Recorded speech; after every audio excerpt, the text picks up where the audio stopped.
Welcome to the Chess Angle. This is not your typical chess podcast. If you're an amateur or club-level player, the Chess Angle is for you. Our content is aimed at busy adults who are serious about the game but have limited study time. Featured guests include both amateur and titled players alike. And now, here's your host, Director of the Long Island Chess Club, Neil Bellon. Welcome, everybody. Thanks for tuning in. We are going to begin, as always, with our listener mailbag. You've got mail.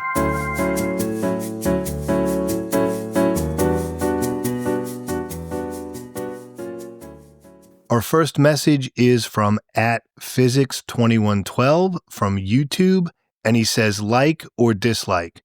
While I enjoy playing against the London, because my defensive setup messes up White's plans, the Jabava's move order messes up my plans, and I don't have an effective response to it yet. So I hope you'll not only explore White's side, but also Black's. Okay, so what Physics2112 is referring to, I mentioned last week that this week I was going to talk about the Jabava, but I am pushing that back. That's why I started with his message. I kind of changed the order. The Blitz chess topic for this week was kind of fresh in my mind, so I wanted to keep that momentum. So I'll be pushing back the Jabava episode maybe to next week or a few weeks from now. I'm definitely going to have an episode on that this season. I'm just still working out the ideas for that. So again, I'm going to push it back. And you said that you hope I'll explore not only White's side, but Black's side of the Jabava. I will be doing that. It's mostly going to be from White's point of view. And remember, since this is audio only, it is going to be just a primer, a very basic overview. But again, that episode will be coming up later this season. Our next message is from our Buy Me a Coffee page. It's from Eric Baldwin, and he says, "You're talking sense." Well, I appreciate it so much, Eric, and I wanted to give Eric a shout out because he became a monthly supporter on our Buy Me a Coffee page, and we really appreciate it. Thank you so much.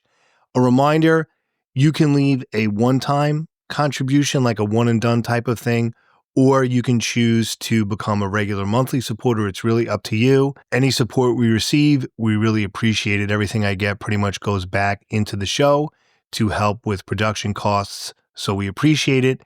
And again, a link to our Buy Me a Coffee page is in the show notes.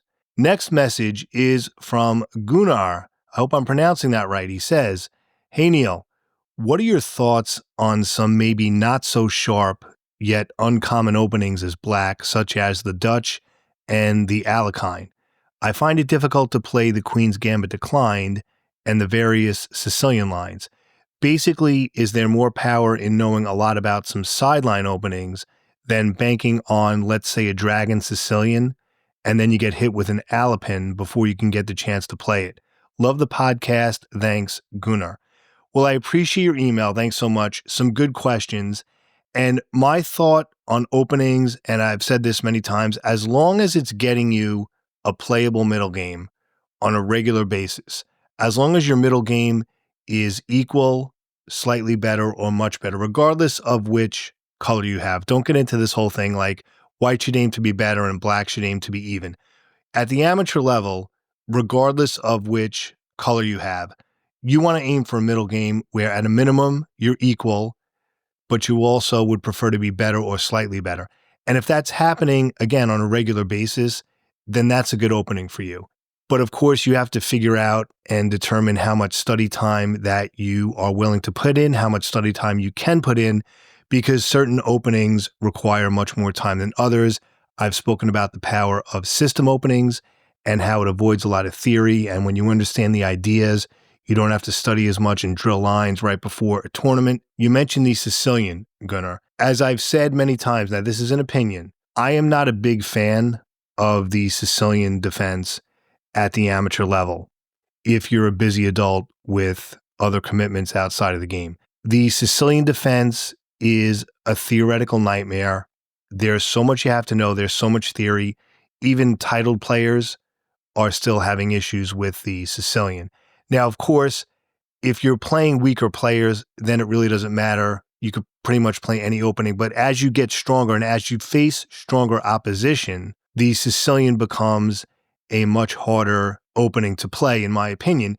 And you have a lot of amateurs saying that, well, yeah, I'm doing the Najdorf Sicilian. And of course, Fischer played it, but the Najdorf is notoriously difficult. It's extremely theoretical. So I'm not a fan of the Sicilian. I'm not going to say don't play it. I'm simply offering my opinion. I know there are many listeners who play the Sicilian and they're doing okay and they enjoy it. They like studying the theory. Now, if you're playing the Sicilian against E4, and again, you're getting playable middle games, then keep on playing the Sicilian. In my experience, and I know from others I've spoken to, though, it's often a problem. And as I said, the stronger your opposition is, the trickier that opening becomes to play. So I would avoid that. Just a suggestion. Now, the Dutch and the Alekhine, I mean, those are fine. The Alekhine's defense can be tricky. There's definitely some theory to there. I mean, I wouldn't play that myself. A lot of people do like the Dutch defense. But again, you have to sort of experiment and see what works for you. But as far as your first sentence about some not so sharp yet uncommon openings, it's perfectly fine. Again, as long as you're getting good results. I mean, if you're playing these openings and despite your best efforts, you're getting middle games where you're consistently worse, well, then those openings might not be the right ones for you. And you have to figure out, is that what it is? Or is it that you're not studying those enough?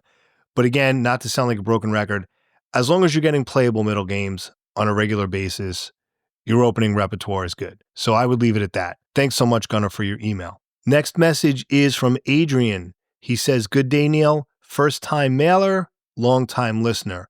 Love the show. I wanted to tell you about an experience I had at a recent tournament. I'm located on the west coast of Canada and recently entered a tournament in Vancouver called the Vancouver Chess Festival. It's organized by a few very hardworking tournament directors that produce most of our classical tournaments in BC.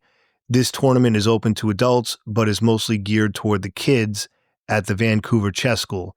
I was one of only a handful of adults at this tournament out of approximately 200 participants. The kids at this tournament don't understand personal space. I'm frequently one of the last players at a board, and during those final minutes, the children are crowding around the remaining boards, some actually using the back of a player's chair to lift themselves up to see better, nary an inch of space between competitor and spectator. The tournament directors were doing everything they could, but it was like brushing off mosquitoes. You clear one side only for the other to get attacked. Again, love the show. All the best. And as always, I hope you win your next game. Interesting email, Adrian. Couple of things there. Now, you said at this tournament you were only one of a handful of adults who were there out of 200 participants. That's pretty much how it is here in the States as well. Now, I haven't played in one of these weekend major events in a while. I've just been sticking to the club. But all my friends who play in these tournaments, they tell me that they're pretty much dominated by kids. I mean, it might be a 7-round tournament, and you're lucky if 2 or 3 of your opponents are adults. So I think that's everywhere. That's not just in Canada. That's in the States as well. That's just how it is now. Now, you say the kids don't understand personal space. That's true, but I will tell you, that's also true for adults. A lot of adults have trouble with personal space. I mean, I think about if I'm online, food shopping, or at the coffee store, like the person behind me is like right on top of me. They have no sense of space at all. So it's not just kids, it's definitely adults as well. A lot of people are just not aware of that. Now, as far as the kids crowding around, and you said the tournament directors were doing everything they could, but they were still there. I don't want to judge how the tournament was run because it's very easy for me sitting in this chair to talk about this in the abstract. I don't know what the situation was. I don't know how many directors they had, and I know how hard tournament directors work. So if I said, well, yeah, those tournament directors should have taken care of that, that's not a fair judgment because I wasn't there. And again, we're talking in the abstract. I don't know exactly what they did. I mean, in some cases, I've had to do this at the club. It's rare, but I've had to do this where I've told people, okay, everybody needs to like step 10 feet away. Like I've done that sometimes where let's say there's one board left and it's a really tense game and people are talking and stuff. You know, I've done that. I'm just like, I would like actually pause the game and say, everybody needs to step back now. But I'm sure these tournament directors were doing everything they can, because when you're dealing with kids and parents, again, I don't know the situation, so I'm not going to start pointing fingers. The issue really is that a lot of kids just don't know how to behave properly, and or the parents don't control them. But if it's the type of thing where the parents weren't allowed in the tournament hall, then you really can't say it was their fault. So without being there, it was tough. But yes, I've dealt with that a few times at the club. But let me give you a story about some adults. One thing I see a lot at our club, and I think it's true often for some older players, because sometimes their hearing isn't so good, so they don't realize how loud they're speaking, which I understand. That's not a criticism. That's just, how it is. I get it. When you get to a certain age and your hearing starts to decrease a little bit, it's not quite as good as when you were younger. Sometimes you say something that you think is a whisper, but it comes out more than a whisper. So we had a game just last night where maybe an 8 or 9-year-old child, very talented player, was playing an older gentleman. And we had an older gentleman watching the game, and he starts saying, yeah, I think the kid's going to beat him. I think the kid's going to beat him. And I'm like, you can't say anything. And it turns out, his assessment was wrong. The position ended up being a draw. But my point is, adults do this too, where they'll mumble things at the table, or somebody will make a really good move and there'll be a reaction. And it's amazing how many times I have to remind people you can't do that. You can't make a facial reaction to a move. You can't point out a clock, or if someone's low on time, or if a flag fell.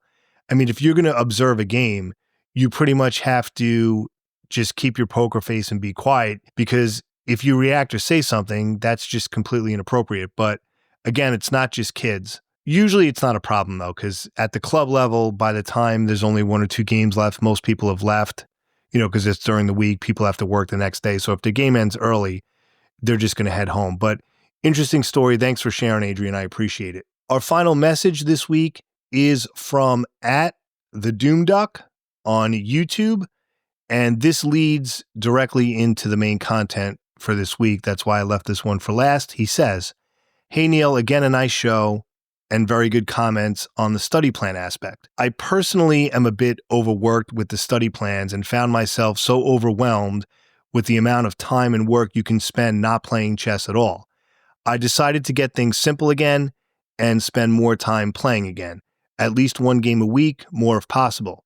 How many games do you play approximately a week? Not that our free time is comparable, but I'm just curious how you do things. Are you playing online as well during the week, or just in the club? For the future, I would love to hear your review on the Chessable course of The Amateur's Mind and the video. Thanks a lot for this episode, and have a nice weekend. All right, well, thanks for your message. I'm just going to be upfront with you. I'm probably not going to be doing a full review of The Amateur's Mind version on Chessable. It's just not something, doing a review of a course like that, I don't see that happening. I might, but I just want to be honest. I don't want to say something like, yeah, that's a good idea, and I'll consider it. I'm probably not going to do that. It's a good idea, but I don't see that happening. So I just wanted to be honest. I'll say this much. The Chessable version of The Amateur's Mind, it's very good. I'm enjoying it. I like it. It's quite good. And again, that's an unsolicited endorsement. I bought that with my own money. So if you're thinking of reading The Amateur's Mind and you're considering doing the Chessable version instead, you're good to go, because they pretty much preserved the text word for word, and they have all the tests. You're not missing anything from the book if you do the Chessable course, if that's the way you want to go. So I will say that much. That's about as much of a review that I'll probably do. Now, as far as how many games I play a week, again, that leads into what I'm going to be talking about, which is Blitz chess. So basically, here's how I do it. I do have my weekly club game. That's a game 90, delay 10 game. That's once a week, but it's not always once a week. Sometimes I have to take buys. Sometimes I don't play. Like last night, we started a new event, and it was round 1. I was very busy doing registrations. I was pretty wiped out, so I decided not to play, because a lot of times for round 1, I'm doing registrations, getting everything ready. Of course, everybody waits till the last minute, and my phone is dinging like crazy, and people are showing up. It's always like that. Everybody waits till the last minute, which can get frustrating, but that's how it is. That's how people are. And so by the time I put the pairings up, I'm so like fried. I'm like, I don't know. So a lot of times round one, I won't play. So that's just something I have to accept when you both play in direct. It does sort of affect my headspace, so to speak. So like last night I took a bye. So what's my point? I don't play every week. I have my over the board game, quote unquote, once per week, but it's really not once per week. I mean, there are 52 weeks in a year.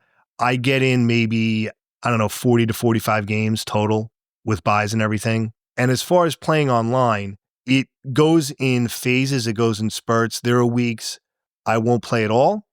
And there are weeks that I'll play a little bit. Now, I'm not playing like hours every night online. Of course, I don't have time for that. I have other responsibilities. But I've been getting into 5-0 games, which I'm going to talk about in a moment. So like a 5-0 game, I might do none, or I might do maybe 10 to 12 a week, something like that. I'm not doing sort of like marathon sessions because, again, I don't have time for that. I'm also going to talk about how my go-to time control is 5-5, but I actually find 5-0 a little bit more fun. And in some ways, that's very beneficial. For me personally, like 5-5 is what I feel I should be doing, but 5-0 is what I end up playing. And I'm going to talk about the reasons why in detail in just a moment. But that's basically the short answer. I have my weekly tournament game approximately, and then online, I might not play at all, or I might play maybe 10 to 12 Blitz games a week.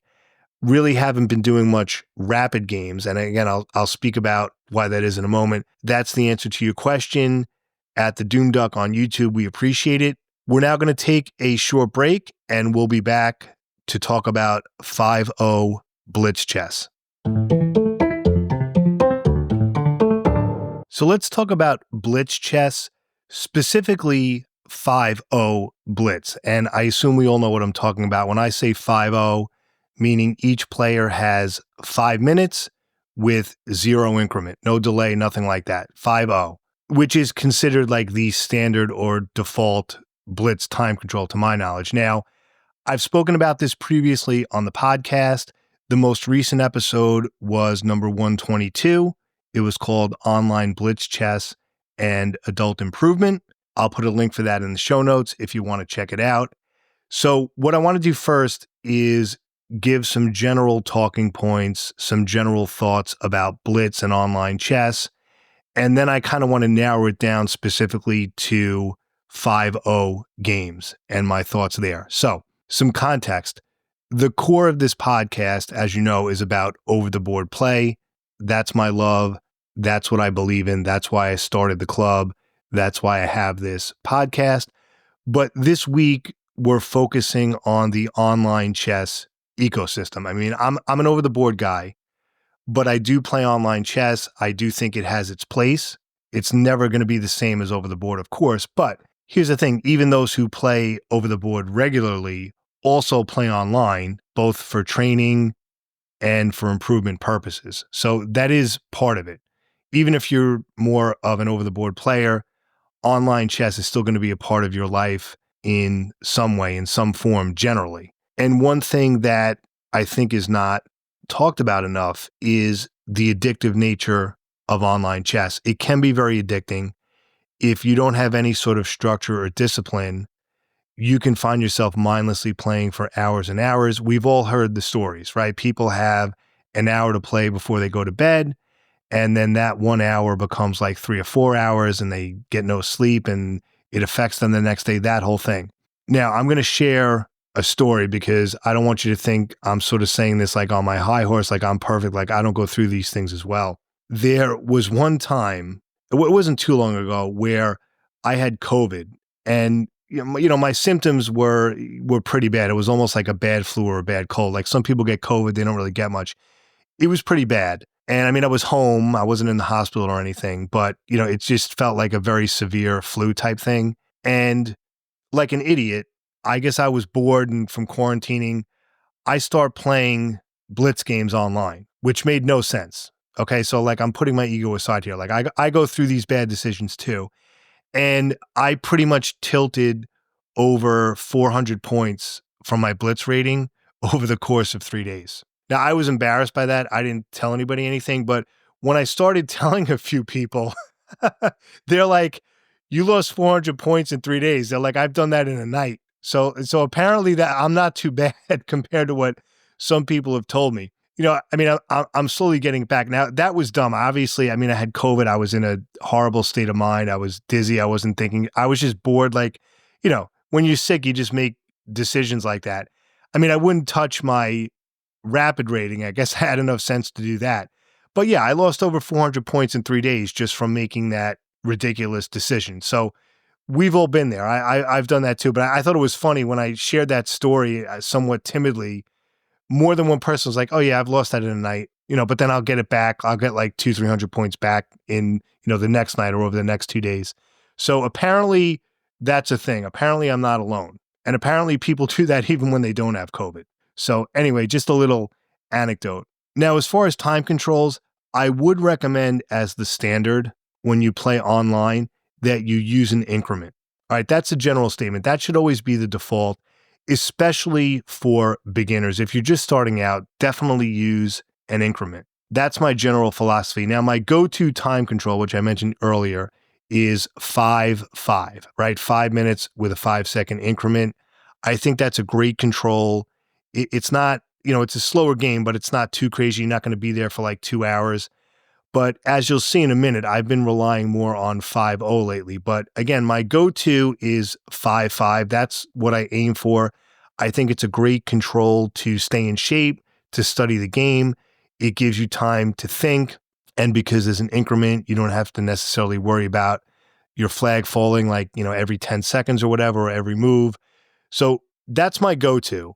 And again, I do believe that using an increment, should be the default. As far as rapid chess controls, I almost never play rapid controls anymore, if I'm being honest. Now, those controls, like those 10-minute games, they're good, don't get me wrong, but I do find them too cumbersome and a bit too long when staring at a computer. Like, it feels like an eternity. It's just different. Like, over the board, a 10-minute game would seem like, a 30-second bullet game or something like that. Like 10 minutes over the board is nothing, but there's something about staring at a computer screen where a 10-minute game or a 15-minute game, it just seems like an eternity. And, time is more precious. As I'm getting older, a lot of things going on. I mean, even if you're not getting older, time is precious for everybody nowadays, right? If you're working and have a family and all that. But 10 minutes, I don't know, it's just becoming, I'm not liking those longer rapid time controls as much. And again, this is for online play. Of course, for over the board, I like the slower time controls. But point is, again, I'm very rarely playing rapid chess anymore. I'm mostly doing Blitz when I play online. Talking about 5-0 specifically, let's get into that. So 5-0 Blitz games. I've gone back and forth. I have vacillated, if you will, on whether Blitz is helpful or harmful. I've gone through periods where I'm like, don't do it. Then I've gone through periods where I say, do it. It's kind of a love-hate thing. Ultimately, and I made this decision over the years as I became a stronger player, I do believe it's helpful. I do believe Blitz is helpful if you do it right. And it can also be a lot of fun. Now, here are the reasons why I like 5-0 and why I think there are some benefits over my usual 5-5 time control and other longer controls. So first of all, I do have a good feel for 5-0. I don't know what it is, but it clicks for me. I like the 5-0 time control, and I kind of have a good feel for how much time I'm going to need. And when I start to get low, it just feels comfortable. I do enjoy it. So that's one thing. You kind of just have to feel it. Like, it may not work for some people. The next thing I really like, and this is true for those of us who are busy adults, which is pretty much most of you listening, it's a fixed time frame. When you don't play with an increment, when it's 5-0, you know the game is going to end after 10 minutes maximum, right? That's huge. And usually it's not going to be 10 minutes. Generally, it's going to be less because someone will either run out of time or get checkmated or resign, really. And what's good about that fixed time frame, if you're on a break at work, if you're at lunch, if you're waiting in the doctor's office, something like that, you want that fixed amount of time, that can really be beneficial. Whereas if you use an increment, you don't know how long it's going to go.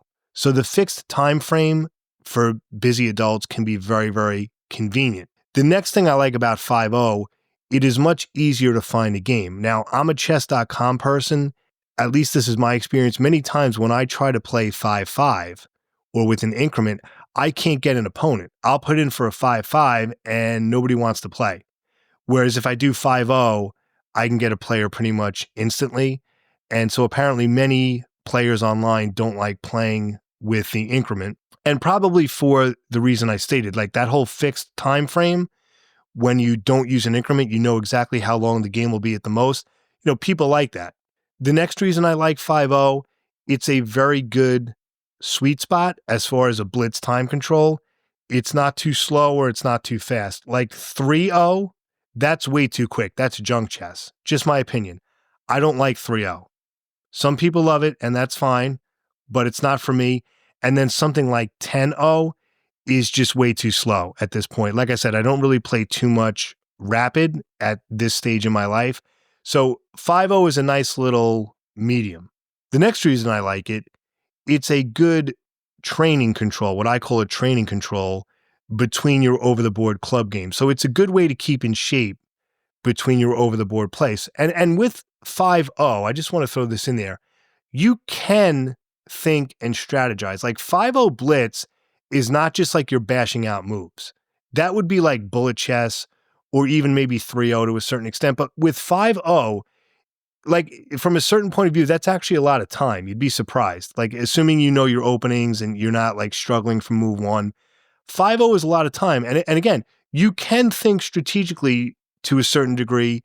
You can think a bit. You don't have to necessarily like bash out every move in half a second. I'll talk about pacing in a moment, but that's what I like about 5-0. Like it's deceptive. It's more time than you might think. It's very good for clock management because even if you play over the board at slower time controls, it's very easy to get into time pressure. So 5-0 is very good for working on your clock management. It's also excellent for your decision making and not obsessing and avoiding perfectionism. We've spoken about perfectionism on this podcast quite a bit. And when it's 5-0, you can't sit there and obsess. You got to make a decision. And I think that can help even in your over-the-board play. So that's one thing I like about 5-0 as well. Of course, a standard reason, many of you might be wondering why I didn't say this up front. Of course, it's excellent for your tactical awareness. And very often a tactical shot will win the game in 5-0 blitz. And you always want to keep your tactics fresh. I find that this is sometimes a better way, or not so much better. For me, it's a more enjoyable way to study tactics than actual tactical puzzles, which, as you know, I'm not a fan of doing. They're good to do. I'm just not a fan. But 5-0 blitz is a good alternative for tactical study if you don't want to do puzzles. And then the last reason why I like 5-0, it's great to drill openings, of course. That's like a standard reason. But it is excellent for endgames as well. Now, that might seem like a strange comment. Most people don't talk about endgame study with 5-0 blitz because that's the narrative, right? Oh, play 5-0 blitz to, drill your openings, right? Oh, I'm learning a new opening. I'm going to try it out with some blitz games. Yes, that's true, but I've had quite a few games that go into the end game. Now, it might be my style. I'm very, positional. I like queenless middle games. And when you have a 5-0 blitz game that goes into an end game and you're starting to get low on time, it can really help you sharpen your end game skills and thinking more quickly about it. Because even in your over the board games with the slower controls, think about how many times you're playing the end game in time pressure. And as I've mentioned many times before, that's one of the big conundrums of the end game is that it often requires like the greatest amount of calculation and analysis in the end game, but yet that's when you have the least amount of time. So being very sharp and very quick with your decisions in the end game is important, and 5-0 blitz can help with that. So it's not just about openings. So those are my reasons why I enjoy 5-0 blitz and what I think the benefits are. Now I'm going to share some tips and tricks and some best practices. These are all suggestions, of course. This is just my own amateur opinion. I'm not sitting here pretending that I'm some grandmaster who's an amazing blitz player, because I'm not. These are things that I've implemented that have really helped me with 5-0, and I'm hoping they will help you as well. Just sharing some thoughts here, giving you some food for thought. So here's what I do. Here's how I approach 5-0 Blitz. The first thing, and this is huge, I only play 2. That's it. 2 5-0 games per sitting, regardless of the result. That prevents tilt and it prevents declining play. Because I know for myself, if I try to do like a little bit of a marathon session, even if I play for an hour, right, 5-0 games, because you can get quite a few in an hour. Once you get to, let's say, I don't know, 5, 6, 7 games, your playing is just going to decline, at least for me. So I keep it only 2 per sitting. And I've been very, very disciplined about that. Like that whole thing where I tilted away those hundreds of points, in a strange way, I'm almost glad I went through that, because it's like, oh, I'm never doing that again. And that has been the case. It's kind of like if maybe you're not the best driver in the world, you're a little careless, and then you get into an accident. It's almost like, in a strange way, it's almost a good thing that you got into the car accident, because now it's a wake-up call. And from that point forward, you're now a very careful driver, but you needed that wake-up call to make you do that. That's kind of what happened to me there. So I only do 2 5-0 games per sitting. And with my other responsibilities, that's all I have time for anyway. So that's manageable. I enjoy it. I know I'm going to be there for 20 minutes at the most. So just 2 per sitting. Now, depending on when it is, I mean, if it's a weekend, maybe I do that in the morning, and then depending on how my day is, I might do it later again that same day. Or it might just be those 2 for that day alone because it's a night, whatever it is. Or I might not play at all. But only 2 per sitting, that's the discipline and that's the strategy that I put into place. And it really, really helps, because what's going to happen is when you sit down, to do just those 2 games, what you're hoping is that your opponent, for him, it's like his 12th game or his 15th game. So by only doing 2 per session, you're always going to be fresh against an opponent who might not be. All right. So that's kind of a way of, you're not gaming the system. It's just a smart strategy and a way of maintaining discipline. The second thing is, so only 2 games per sitting, and then you have to review your games with an engine after playing. That is so important. You cannot play Blitz chess. If you're looking to improve, you can't play Blitz without improving if you don't look at your games. You have to review your games after. Chess.com makes that very easy. You can open up the engine. In fact, the window comes up like, do you want to analyze it? So it's frictionless. It's very simple. So play your 2 games, and then you have to analyze them with an engine. Where did you go wrong? What did you miss? That's how you're going to improve. Not from playing, or not just from playing, but from playing and analyzing. Now, as far as clock management, when you play 5-0, what you want to try to do, you want to aim for a maximum of 5 seconds per move. I mean, for most moves, right? Average about 5 seconds per move so you don't fall behind on the clock, because you have to be aware of that. If your opponent is significantly ahead on the clock, that's not good in 5-0 Blitz. So you have to be aware of that. So if you just do 5 seconds per move on average, you will hopefully not fall behind the clock, and you'll may even be ahead of the clock from your opponent, which is what you want.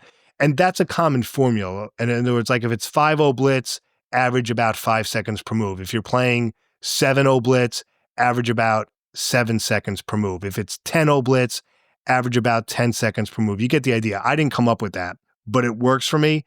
And the thing is, with that formula, you can then take a little bit more time on those critical moves that do come up here and there. So if you're averaging 5 seconds a move, and then on one move, you need to take maybe 25 or 30 seconds, you can do it. I mean, you can't take 25 or 30 seconds on like 3 or 4 moves, but you get what I'm saying. If you average 5 seconds per move, here and there, you can take a little bit longer on that one critical move that's going to pop up.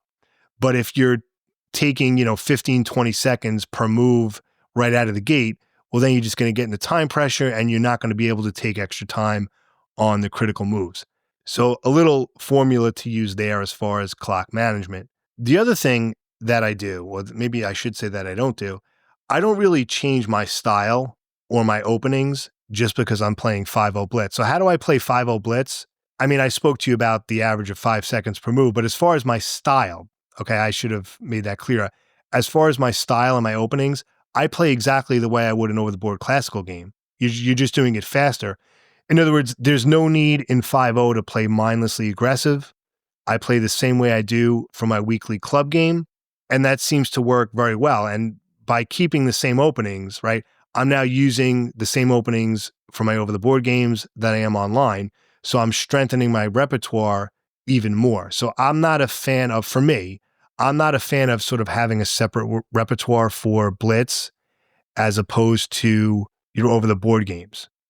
That just works for me. Some people like to mix it up, but I just treat everything the same, and it's been working out pretty well for me. And the last little tip I'll give, and it took me a while to appreciate this, you have to know when an apparent threat, what seems like a threat, is actually not a threat at all, when it's actually a nothing move, and you can ignore it and develop and carry out your own plan. In other words, don't fall into the trap of just reacting, where your opponent makes a move and you feel you have to react to that specific move, or you have to react on that same side of the board. I mean, yes, sometimes you do have to react to it depending on what the threat is, but what'll happen in a Blitz game, let me try to give an example. Your opponent will move his queen like in front of your king or something, like, like queen h5 or something like that, whatever it is. And you feel you have to attack his queen or like move a pawn to defend. But the truth is, he moved his queen there. It's not doing anything except making it vulnerable in a few moments. So you could just develop a piece. And then maybe in a move or two, you can then attack his queen while developing that type of thing. But what some players do is the player will move their queen towards their king, or they'll move a rook on an open file, something like that. And they feel they have to respond directly to that move when you could just ignore it and develop and build your advantage. And that's one thing that 5-0 makes you good at, is sort of that psychological thing, not letting your opponent play a move where he sort of scares you into an unnecessary defensive move that's going to actually weaken your position.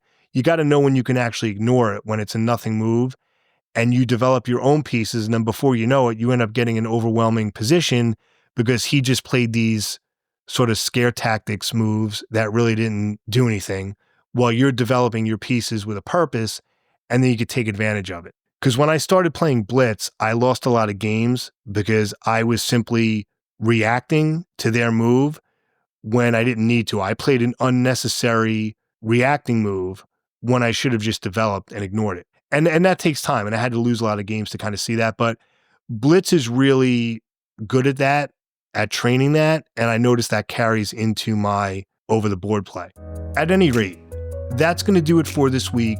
So some thoughts on 5-0 Blitz and how I feel it can help you, how I use it.